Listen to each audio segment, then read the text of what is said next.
All right. We're live. Welcome. I'm just kidding.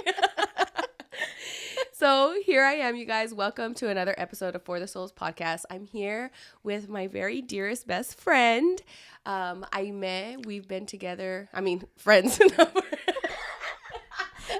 have we been friends for?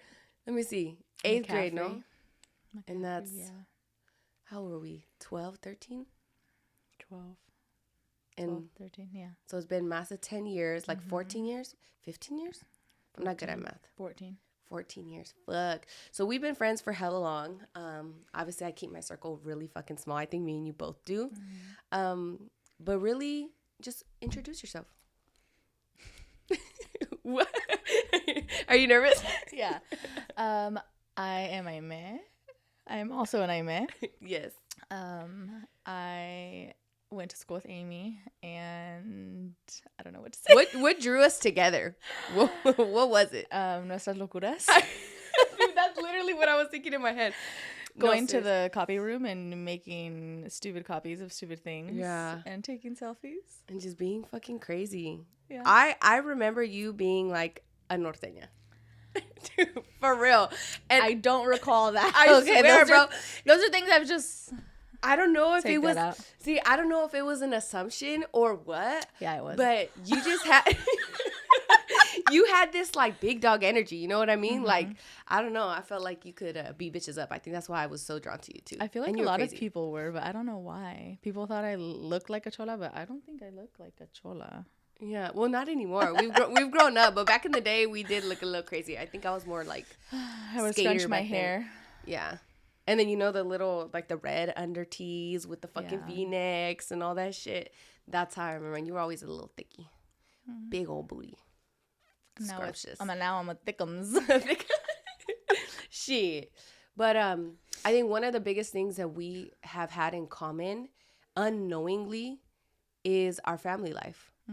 And how we're both big sisters. We both come from blended families. We both didn't have our real dads. Well, I remember when we first started like talking and stuff or hanging out. I'm like, my name's Aime, and my family pronounces it Aime. Mine does too. Oh, my mom is from Sinaloa. My family's from Sinaloa. Yeah. Oh, I have a stepdad. No, I have a stepdad. Yeah, like we had so many things in common, down to like one of our brothers having the same name, no? Yair, we both have a Yair.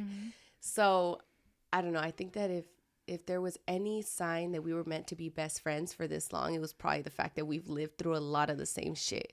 But I want to ask you, what was your experience not having your dad in your life?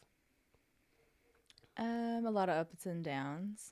Yeah, I went from not really knowing or understanding when I was small, I would say like under 6, to hearing like those cousins that are like evil cousins that are like, oh, that's not your dad, and this and this and that. And my mom never hid it from me, but it was just mean cousins being mean cousins. And so is that how you found out? I think I knew, but I never asked questions or never questioned it, or I don't know. I just never really went into it or asked myself anything. Yeah. Until my cousins kind of started making comments and saying things. Then I was like, well, he isn't my dad. And then I started getting into I hate this man. Even though he was doing nothing wrong. Like your stepdad? Yeah, I went through that phase. And then I was actually kind of really mean to him in that phase. Really? And then it got into like when I got into my teenage years is when I was like, I appreciate this man so much. Yeah. But yeah, it was just a lot up and downs. Do you feel like your stepdad always made you feel like a part of the family? Yeah, for the most part. I feel like it was just me as a kid in my own head. When I didn't feel as a part of the family. I liked to go with my grandma a lot. Yeah. And when I was with my grandma, first, even though it was me who wanted to go with her, then I'd come back home and be like, oh, they were perfectly happy without me. You know, them for my 2 brothers and my parents. But it wasn't my parents pushing me away or anything. Gotcha. See, and I think that's where our stories are a little bit different. I feel like from the moment, not the moment that I was told that my dad wasn't my dad, but I think when my sister was born, that's when the difference really started happening. And when you're a kid, I feel like when I was a kid, I didn't understand why there was that difference. I had this like utopia idea, like, well, you've been in my life, like we should be like family, and maybe it should be like that. But now having my own kids, like, I don't know what it's like to have stepkids, you know what I mean? But I would imagine that there probably is, whether you want it to be or not, that difference there in knowing your biological children that like have your DNA that you created, and then children that you still love because you're with, you know, you're their parent, but they're not yours. So I think for me, I definitely felt that that difference. Do I have something on my fucking face? No, it's probably a belito or something. It probably is, because I fucking feel something. Oh well. So yeah, I feel like it's where it was different for me. And I think for me too, it made me like, I looked at my real dad like, how the fuck could you not be in your kid's life? Did you feel that too? Oh yeah. And were you angry with him? Did you want to get to know him? Yes. I craved his like love and his desire to want to have a relationship with me. Oh God, same. And I actually grew up having these memories that my mom tells me that they're not real, or they are real to a certain extent, but I remember them differently. Yeah. I don't know. I just grew up craving like for him to reach out to me or call me or want to have me in his life, and he didn't. But yeah, I feel like the same. I remember I used to have like little, I don't know, daydreams or fucking dreams where I'd be like, I wonder what he looks like. I wonder if we look alike. And then I would think about my siblings and I'd be like, oh shit. And I don't know if this happened with you, dude, but for me, I don't know. You know that saying, La sangre llama? I don't know if it's because I always knew I had siblings. I automatically felt like I cared a lot for them and like I loved them. Did that happen for you too? oh yeah.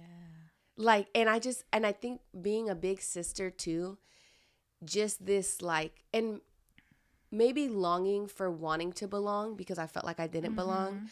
I always felt like, well, if my dad comes into my life and then I have all my siblings in my life, like that's going to be the family that I belong to. And we're probably going to look alike and I'm going to feel a part of them and we're blood. How could we not get along, you know?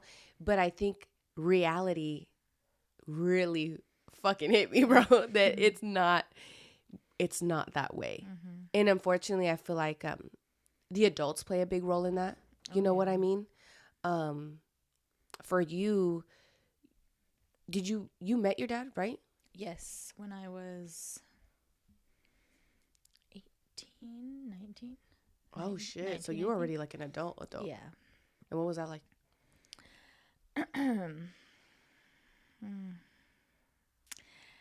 I wanted it to be good. Yeah. But I went to Mexico to meet him. And I took my brother with me, which is not his son. But I took him with me, and we were there for 2 weeks, and I think 2 weeks was a little bit too long. Yeah. But he's the person that I like. His way of... He's now...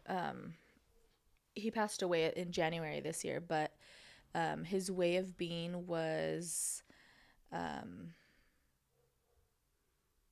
like what I craved or like what I wanted to hear. He was just super like loving, like mijita, mi amor, mi vida, but his actions were always otherwise. Yeah. Yeah. So it was like a big front. Yeah.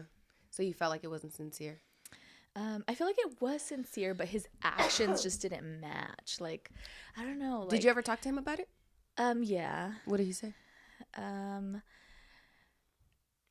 Now that I look back on it, no, it's okay if you want to cry. It's okay. I feel like I should have brought tissue because, you know, we're always fucking crying when we talk. Chionas. Shit. Another thing in common.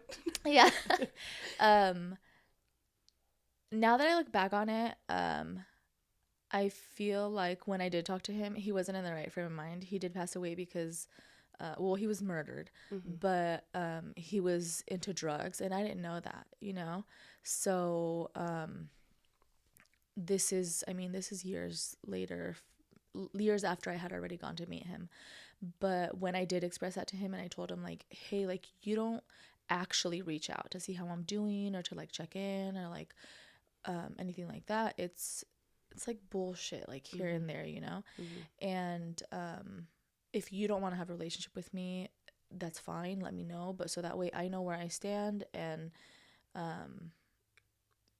he did give an answer, but it wasn't, you know, what I really wanted to hear. Yeah. And he's like, no, yeah, I will try. But I didn't know he was also, I mean, if he's not trying with me, he had his family in Mexico too, my 2 siblings and his wife. And I'm sure he was distancing himself from them as well with what he was doing. Yeah. But, yeah. How do you think that affected you as a person? What part of it? Just not having that father that you know is your blood and craving that relationship that you never got to have. Like, have you ever thought about how that may have affected you in terms of how you accept relationships in your life now? Because I feel like I thought about that a lot. Well, now that I've like tried to heal from who I used to be, I can honestly say that a lot of, I think, I wasn't like hella promiscuous, but I always was looking for love with people that I'm like, what the fuck? You know, I look back and I'm like, why the fuck would I put up with that shit? Yeah. Why would I do that? I think so to some extent, but my mom has, she never really made me like hate him or said anything bad about him. She always told me, when you get older, you'll understand. When you get older, you'll realize for yourself what kind of person he is and if you want to have a relationship with him or not. And, you know, that time will come. But I always give people the benefit of the doubt. I mean, somebody could tell me and be in my ear like, this person's this way, she's a bitch, whatever. Yeah. But I'm going to find out for myself, and then I'll decide if I like the person or not. Yeah. And maybe I give the benefit of the doubt too much. Same. Sometimes. All the time. Yeah. But it's also made me crave like relationships. For example, with my sister, I have a sister that lives here, and it makes me crave relationships with people that I really love, but I don't know when to say like, this is enough. And I'm learning that. But I feel like I just always put, you know, from my end, 100%, 150% more than what maybe I should be, more than what they're doing. And I need to learn how to just. Yeah. You know, I feel like I barely got to that level this year. And I think part of it too, I felt responsible for wanting to create a space for a relationship because I'm an older sister, and because that's how, like, that's the approach that I would take. That's my responsibility. Yeah, and that's the approach that we would take with the siblings we did grow up with. You know what I mean? Like, from my dad's side, I have 3 sisters, 1 brother. From my mom's side, that I didn't grow up with at all. And then from my mom's side, I have my sister, my 2 brothers. The approach that I would take with them, like, okay, I don't give a fuck if you're mad at me. I don't give a fuck if you don't like me today. We're still family. I might not like you today, but we're going to get the fuck over it, and we're going to deal. And then we're going to come together, because that's what family does. I took that same approach, I feel like, with the siblings I didn't grow up with. And then when it wasn't reciprocated, I think I internalized that a lot. Like, there's more that I could be doing, or what am I not doing enough? Or am I being compassionate enough? Am I not being compassionate? Am I forcing something? Am I not? It's just been something so hard to navigate through with like showing that I care, but also respecting, like you said, my limits. Like, at what point do I say, okay, I'm not getting the same thing reciprocated back, and I'm like, it's bothering my peace and it's hurting my feelings, and how much of that am I responsible for because I keep putting myself in situations where it's not reciprocated? And I think even for me, accepting that they are their own people, and they might not have the desire to have a relationship with me like I had it with them. You know what I mean? And I think that if I put myself in their shoes and I think about the circumstances, it might not sound like something they want. They might look at me like I fucked up their family. And I have to respect that that's their perspective that they might have on me. Like, maybe if I hadn't have been born, everything would be okay for them. And maybe there's a resentment there that they have towards me for something that I can't control. And as hurtful as accepting that is, I've had to, it's kind of been my way of just like, okay, let me think of it this way and let me try to put the shoe on the other foot so that I could better understand what I couldn't understand before. Yeah, and it also comes down to the parents too, though, because, for example, my mom left that door open, right? Mm-hmm. It's up to you if you want to walk through that door and see what's on the other side of it and who is, and, you know, invest yourself in that. And then on the other side, what if my sister that is here, what if her mom had that door shut? Nope, it is not acceptable. It is not okay. And that is forbidden. Yeah. Well, and now that I'm sitting here thinking of it, and it's like, I'm on the other side of that door with my dad and whatever else comes with his baggage, I guess.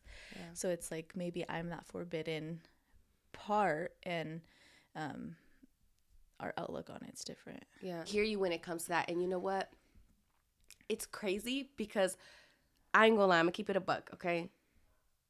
When I was a kid, I had a lot of fucking resentment towards both my dad and his wife, now ex-wife. Mm-hmm.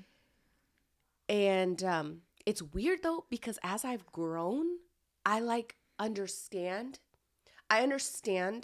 the resentment that she probably felt towards my dad. Mm-hmm. And I understand that probably navigating through that as a woman was very difficult. You know what I mean? But I guess where I don't understand, because I'm a mom now and I am a grown woman now, and I think that just my heart is just a more compassionate heart. Like you said, we give people the benefit of the doubt constantly. Mm-hmm. I just don't understand how as an adult you could want that door to close for your children and project maybe your insecurities onto them, mm-hmm. or project your anger for your partner onto them, and make your kids, whether you know it or don't know it, unconsciously or consciously, make them feel like they're betraying you if they desired a relationship with. But there's two different kind of people like us who, I mean, I can't hate somebody else for the mistakes that other people made, and then they're the result of that, you know. Yeah. But there's people who are, it's like the whole, I'm not saying she's a toxic guy, but I'm saying like there's like the toxic way where it's like, well, I think it's a toxic way where it's like, you know, I don't want nothing to do with that, you know, I'm gonna hold this against you and that kid or whatever. And mm-hmm. and just to me, that's pettiness. Yeah. And I think for me, being the child in it, I feel like I've always felt on that end that I'm getting punished for something I didn't ask for. Mm-hmm. I didn't ask to be born. I didn't ask for my dad to step out on his wife when they were fucking kids. They were 16 years old. You know what I mean? I didn't ask to be treated in this way. Like, I'm just a kid in all of it. I just, even though I'm a grown-ass adult now, I was a kid in all of it. I just wanted to have my dad, and I wanted to know my siblings. Mm-hmm. You know? And it's fucked up to think like it's not that simple when there's not adults that have learned to emotionally regulate, or even have that emotional maturity to be able to put their own feelings aside for what's best for the kids. Mm-hmm. See, and that's where like my dad's wife in Mexico, mm-hmm. she's such a sweetheart. Oh, and I think about it and I'm like, mi pata malagradecido, you know? Yeah. To have somebody by his side and, you know, be so accepting to the baggage, which is me and like my sister and the past that he had. And when I showed up, open arms, mija, ¿cómo estás? Te queremos mm-hmm. mucho. She That's encourages beautiful. My sister in Mexico to talk to me all the time. She's such a sweetheart. So blessed to not have to go through that part of it. That is a blessing. Yeah, I didn't get that. We know. No, hell no, I didn't get that. But you know, I pray for her a lot. Mm-hmm. I do, you know, and I feel like as an adult, I've had the opportunity to extend an olive branch and show her that, like, even though you've villainized me, and I think that it's unfair, this is who I am. You know, this is my heart. Mm-hmm. And if it's not accepted after all that I've done now, then, well, there's nothing more that I could do, mm-hmm. right? Only time will tell. Mm-hmm. And it has made me think of, like, my dad and how it's crazy because I feel like I understand him too. Being in between, like, oh, well, if you have your bastarda in your life, you're not going to have your other kids. You know what I mean? I can't imagine being put in that position. I can't imagine and then feeling that way. I mean, now when I see, when I think of who comes first, they say it's your wife or your husband comes first, right? Yeah. And kids come second, and so on and so forth. And I think of that, and I'm like, damn, that is fucking hard. Yeah, it is. It is. And I feel like in my dad's position, he was putting his wife and the family that he created with her first. And I can't fault him for that. You know, as much as I want to be like, you should have put your foot down, and I deserved you as much as my siblings deserved you. I can't be mad at him for weighing the loss that he would take. I lose one kid or I lose 4 and a wife. And I feel like I felt that on both sides of my family. Because it was the same thing with my mom and my stepdad not treating me the same way he would his other kids. It was, I lose my daughter or I lose my whole family, my husband and my kids. And I think both my parents, as shitty as it sounds, it was easier to lose the one kid than the whole family. Oh, I don't want to get emotional.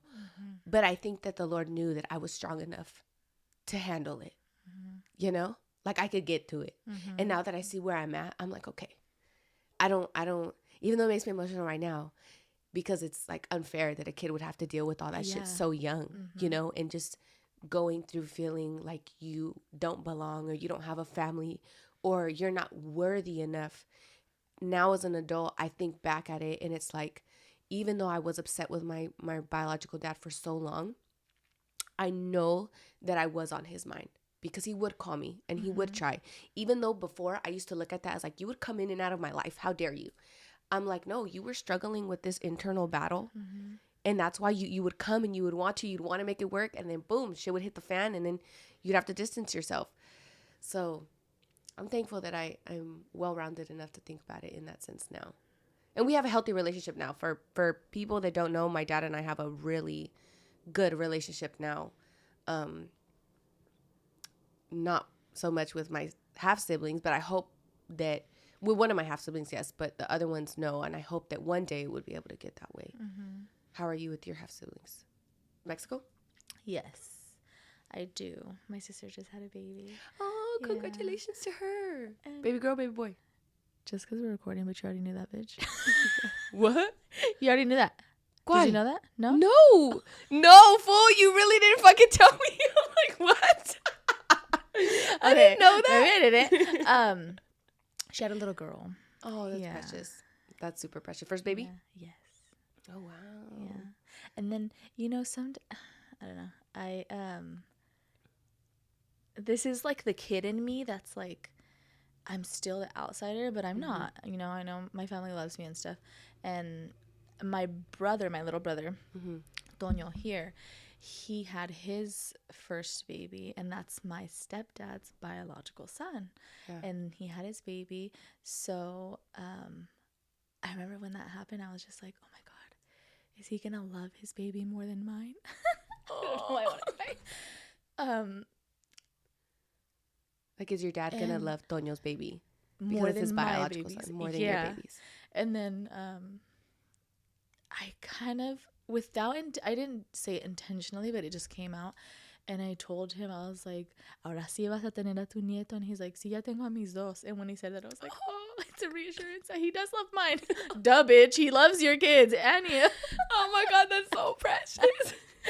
And then my sister, she was pregnant. She had just found out she was pregnant. No. She found out she was pregnant like just a little bit after my dad had passed away in Mexico.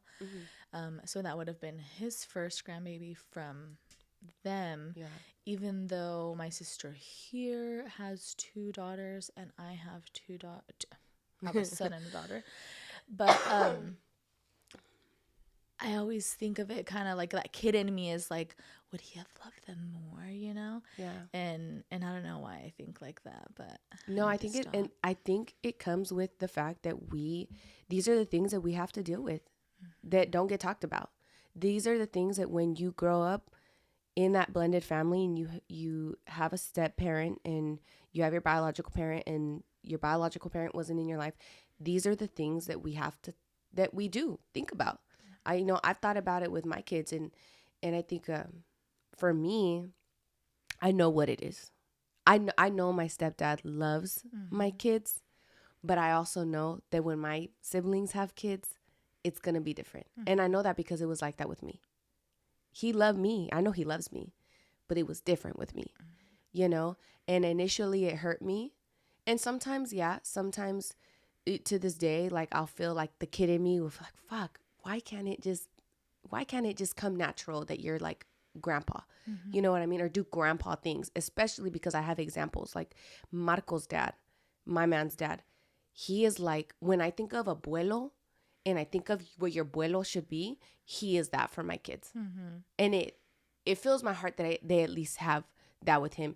And with my real dad, he's now in their lives, but like the little ones, yes, they look at him like abuelo, but like Amora, Maribella, they're older. You know what I mean? Like Amora especially, she's more like, okay, Fidel, and I'm just like, it's your abuelo, Fidel, and she's just like, yeah, it's taking her a minute to warm up, and there's the repercussion of not having him in my life is the disconnect that he feels with my oldest, See, and it sucks that the pain we had to go through as children, stepchildren, half siblings, it's whether we like it or not, affecting the kids too.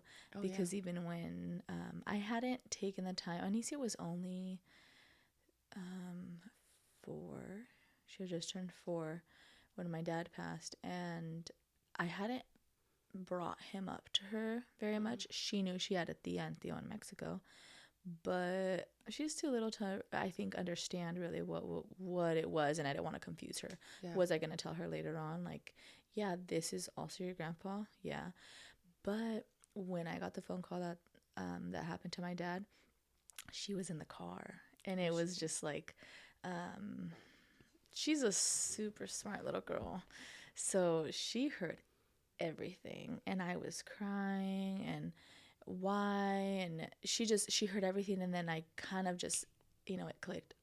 Anisi's in the back seat. Oh, shit. And I, composed myself, and I drove to the house and went on with my day. I actually that same day went to my sister's daughter's birthday, and I just was trying to compose myself. And later on, it was like a couple days later, she was like, Mom, who died? Oh, shit. And then I was like, oh my gosh. And she as time went on, she would ask me more and more, and she remembers everything. She remembers he got shot. She remembers that I couldn't go because it was a closed casket. So she's like heard me saying things, even though I don't think she's listening. She's freaking listening. Oh yeah, dude. All kids are like that. They so know. She's like, so you have 2 dads, and they're both my grandpas. And like, she's brave. And I'm like, man, I should have just told her. She understands far more than I freaking think of. And and she's fine with it. He's not here to meet her anymore, but she knows that she has 2 grandpas. And the other day, I was emotional a little bit, and she came in to the room, and she was just like, why are you sad? And I was just like, because I'm thinking about my dad. And she's like, oh, the one, and she's a kid, so she doesn't have a filter. She's like, or doesn't really know, but she's like, the one that died? And I'm like, yes. And then she was just like, oh, and she got kind of quiet, and I was like, but it's okay. I was like, it's okay, it's okay to cry and be sad, and I'm just feeling it right now. And she was just like, yeah. And I was like, do you get sad when you think about it? And she got really quiet, and I was just like, oh my God, let me not ask that. Like, I don't want her to start crying or like think that she needs to be sad. But I don't know why I'm talking about this right now. No. I'm just rambling. No, you're fine. No, you're fine. No, we're talking about how kids are affected by that. Yeah. They're affected by the connections or disconnections that come with a blended family. Just gracias. Let me pop this cough drop in my throat. Usually there's a cure for when my throat itches, but he's not here right now. Oh, yeah.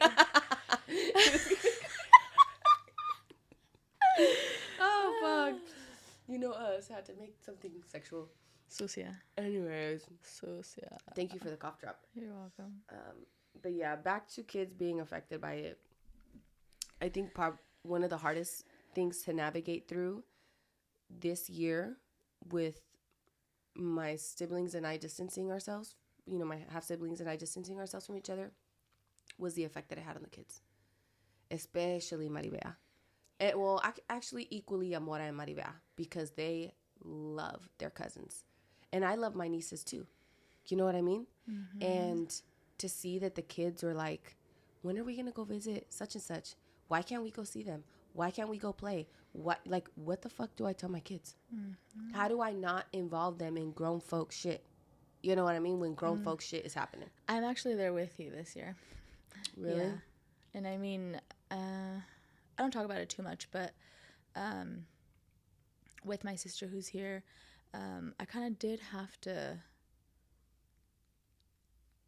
I want that line drawn. Is there a line or not? I mean, am I doing too much? What is our relationship? Yeah. I want to be in your life. Do you want to be in mine or not? Yeah. And it makes it hard because Anicia loves her primas and constantly, can we go to their house? Why don't we see so-and-so? And I'm like, we'll wait, mommy. We'll see. Maybe one of these days. Yeah. And that's just what I say because I don't know what to say sometimes. Yeah. It sucks. And I feel like sometimes I get frustrated. They're like, why? Or maybe they're thinking about it too, right? But I feel like, well, if they're thinking about it, why aren't we being proactive? So then it makes me think like maybe they're not thinking about it. Mm-hmm. But I think to myself like, why again can we as adults not communicate in a healthy manner so that what we went through doesn't get passed on to our children? Mm-hmm. So that even though we didn't have a connection, our children can have one. And then I get frustrated because I'm like, why do I always have to be the one that is having or trying to have the constructive conversations? And why does it always feel like it's so one-sided? Yeah. And then I'm like, well, is it because I'm a big sister?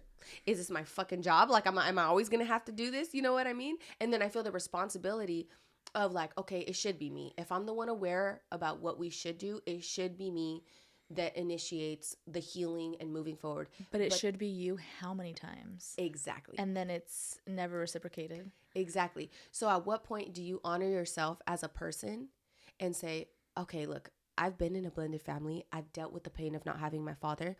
I've dealt with the pain of being outcasted or feeling like I don't belong. I've felt like I've put in the effort.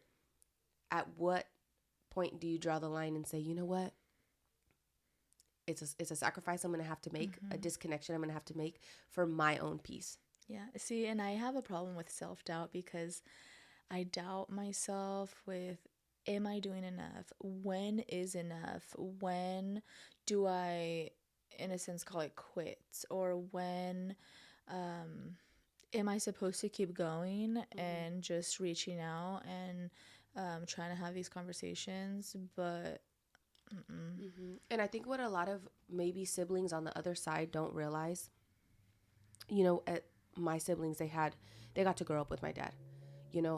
I think what they also don't understand though is that I had to grow up feeling like I wasn't worthy of love because I didn't have my dad, and I internalized that as a kid, and I unconsciously have tried to overextend myself and overly show like, hey, this is me, I'm loving, I'm this person. And the kid in me that desires that connection gets hurt every time I'm rejected. See, and that's where I'm like, fuck, man, because my sister did go through very similar things to me. She has a stepdad. She is the older sibling within her household, right? With her mom and stepdad and her and her brother. She's the older sister. And I feel like she went through a lot of what I went through, so it's hard for me to understand, like, why doesn't she have that same desire as me to, like, want to have a relationship with me? But then it comes back to her door was closed. I'm a part of that, my dad's baggage that is unacceptable and is maybe not okay with her mom. Yeah. And I don't know if that's what it is, but that's just what I think about, because for me, I want nothing more than to have a good ass relationship with my sister. And yeah, it would be interesting because I feel like I'm on the same boat with my siblings. I feel like a lot of their decision making when it pertains to me has been influenced by how their mother feels. And even though I've tried to spark the healthy conversations of like, maybe we should talk about how you might be feeling because of how your mom's way of dealing with things probably hasn't been the healthiest. mm-hmm. I'm the bad guy and I'm talking shit if I say that, which is something super hard to navigate through too as well, you know? So it's kind of like, I think that they probably have to heal in their journey enough and be confident enough to be able to recognize like, okay, maybe my parent was projecting the way she felt onto me, and maybe that could have tainted the way I view my sibling, and maybe that did unconsciously make me feel like I shouldn't be in it 100% because I don't want to hurt my mom's feelings. Have you ever talked to your sister about it, like how you felt? Yes and no. See, and that's where it is different also with her mom. I think her mom loves me. I've been around her mom. Her mom's super nice to me. I mean, if she doesn't like me, then she's been hiding it pretty good. Her mom loves me, I think. Yeah. And that's where it's just hard for me to understand, like, why? Then why, you know? And I've already expressed myself and said, like, where do we stand? What's going on? Like, why is it this way? And I guess I haven't really gotten a response explaining that. So once again, effort. I don't see the effort, and I'm just, okay, my hands are up in the air and I don't know what to do. But her mom has accepted me, but I don't know what she says behind closed doors. I don't know if she doesn't like me. I don't know if it's anything like that. I think maybe it's just more maybe something with my sister specifically. Yeah. I don't know. It's so hard to be in this position. It is. It sucks. If you ask me, it fucking sucks. Because I think our perspective, correct me if I'm wrong, is like, bro, shit could be smooth. Like, we could all get along and have family comidas and get together for the holidays and enjoy each other if everyone would just, like, be mature, communicate, comprehend, put love first, listen to understand, not listen to respond. And I think we understand that. I think that's probably what also makes it really frustrating, is because we have the solution. Like, shit, we know what needs to happen for it to be better, but we also can't control other people. We can't control where they're at in their journey. And I think for me, I've had to accept that. They are at where they're supposed to be in their journey, and I have to respect it, even though I know it's coming at the sacrifice of the kids' connection and our connection and time. You cannot get time back. And I understand the value of time so much because I spent so much time dealing with myself and the repercussions of being fatherless and feeling unloved. That it's like, I don't want to waste any more time with conflict. I don't want to waste any more time in a negative space, because time is too fucking precious and it goes by so fucking fast. So if we could all get our shit together, if you're listening and watching, love you, siblings. But really, because you guys might be, and if you do, okay. We love you. We love you. Even though we're fighting motherfuckers, and this is how I am. This is big sister. This is how I cuss. My other siblings will attest to it. Yeah. But yeah. If your dad was alive to see you now and the woman that you've become, despite that you've felt the way you've felt growing up, what would you tell him about his actions and not being in your life?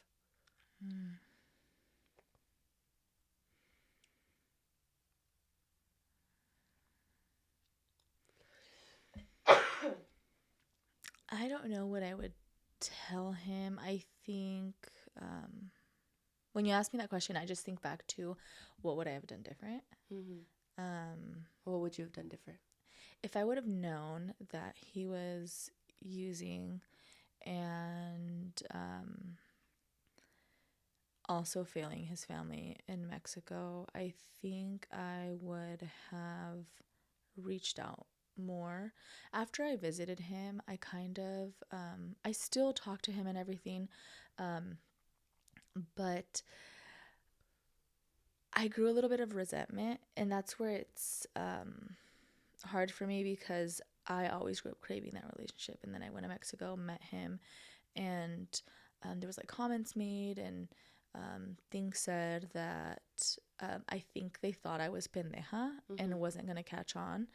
And not him specifically, but his family, to where I felt like they were only reaching out to like use me. And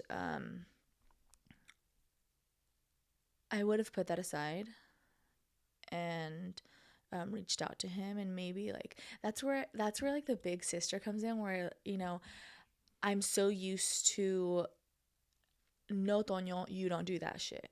This is what you need to be doing. Get on your shit. Juanito, what the fuck? Yeah. You know, I feel like that part of me would have stepped in and been like, what the fuck are you doing? You fucked this up with me and my mom, with my sister and her mom. You have built a family in Mexico. You have 2 kids. You're a loving wife. You work. What are you doing? Yeah. Like, maybe I could have, you know, gave him some sense and been like, come the fuck on. Yeah. Come on. You know, like, what if me not being mad at him or like not talking to him as much would Amy would have saved his life? No. That's what it's making me sound like. But no, what if it would have made a difference and maybe the outcome would have been different? Yeah. And what I would tell him now, I don't know. I'd have to think about that. You know, it's crazy that you say that, because I think about how like my siblings aren't talking to our dad, you know? And I think like, what if something were to happen to him? Like my cousin had a similar experience. Same kind of situation like us, and her dad also passed away. And I was talking with her one time. You do think about what you would have done differently, or what you would have tried to do, or if you would have been a little bit more compassionate, or if you would have tried to understand him more. And I think about time, and I think about how my siblings don't talk to our dad. And I think about if something were to happen to him. As a big sister, I wish I could tell them, the wisdom in me is like, time is too precious and something could happen. And if something were to happen, would it all have been worth it? Not talking to him, having the resentment, having this pain towards him, would it have all been worth it? Or could it have been fixed with a conversation and transparency? And could you be alleviated of the pain that you feel? And could he also show up in your life the way you've always needed him to? And trust and believe that pain is greater. If you're in pain now, you know, not talking to him, or you're mad or whatever, you're going to be even more mad if something was to happen to him. And now you're stuck with that what if. Yeah. That's heavy shit.